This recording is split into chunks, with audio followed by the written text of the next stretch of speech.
الشيطان الرجيم بسم الله الرحمن الرحيم الحمد للہ وکفا سلام علی عبادہ الذین اصطفیٰ۔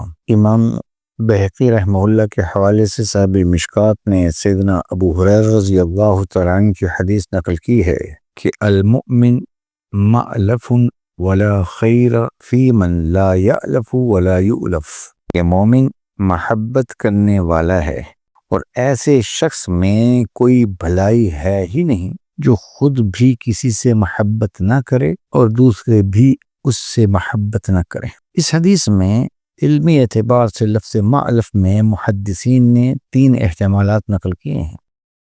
یا تو اس کو یہ مألف مصدر میمی ہے، اس وقت اس کا معنی فاعل یا مفعول دونوں میں استعمال ہوتا ہے۔ مومن کی شان یہ ہے کہ وہ دوسروں کے ساتھ بھی محبت کرتا ہے، دوسرے بھی اس کے ساتھ محبت رکھتے ہیں اللہ کی رضا کے لیے۔ اور علامہ طیبی رحمہ اللہ نے مألف کو بطور مبالغہ کے معنی ہے، جیسے زید عدل کہہ دیتے ہیں کہ عدل بمعنی عادل، تو اس میں مألف بمعنی مومن محبت کرنے والا ہی ہوتا ہے۔ اور تیسرا معنی یہی ہے کہ اس کو اس میں مکان مانا جائے، الف یألف سے اس میں ظرف کا صیغہ مانا جائے، تو اس کا معنی یہ ہوا کہ اس کی محبت دوسرے میں آ جاتی ہے اور دوسرے کی محبت اس میں آتی ہے۔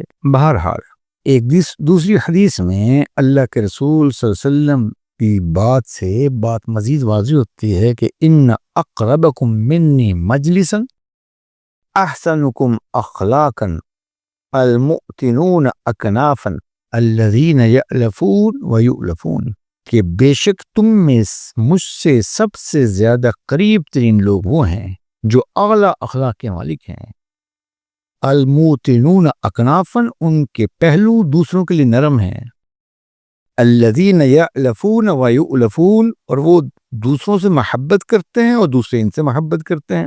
تو انسانیت کی خوبیوں میں یہ ہے کہ وہ دوسروں کے لیے ہمدردی رکھتا ہے، ان کے لیے خیر خواہی کے جذبے رکھتا ہے، ان سے اللہ کی رضا کے لیے محبت کرتا ہے۔ کسی سے کو پسند کرنا، کسی سے نفرت کرنا یہ اختیاری فعل ہے، اور اگر اس اختیار میں اللہ کی رضا اور اللہ کی منشا اور اللہ کی احکامات ملحوظ ہوں تو یہ فعل جو انفعالی حیثیت میں انسان کے قلب کے افعال ہیں کہ موجب اجر و ثواب بن جائیں گے۔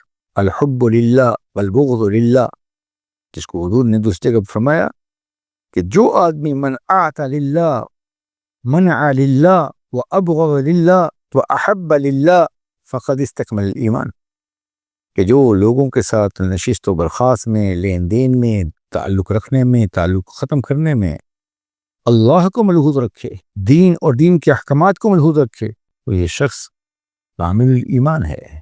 چنانچہ مومن لوگوں کے لیے سراپا خیر ہوتا ہے، اس کی برکات سے لوگ مستفید ہوتے ہیں۔ خیر خواہ لوگ، دیندار لوگ، لوگوں کے لیے موجب خیر و برکت ہوا کرتا ہے۔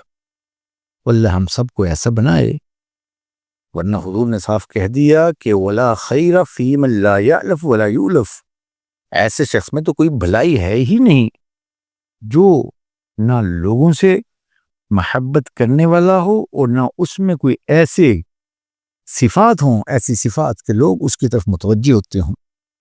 اللہ ہمیں اپنی رضا والی زندگی نصیب فرمائے۔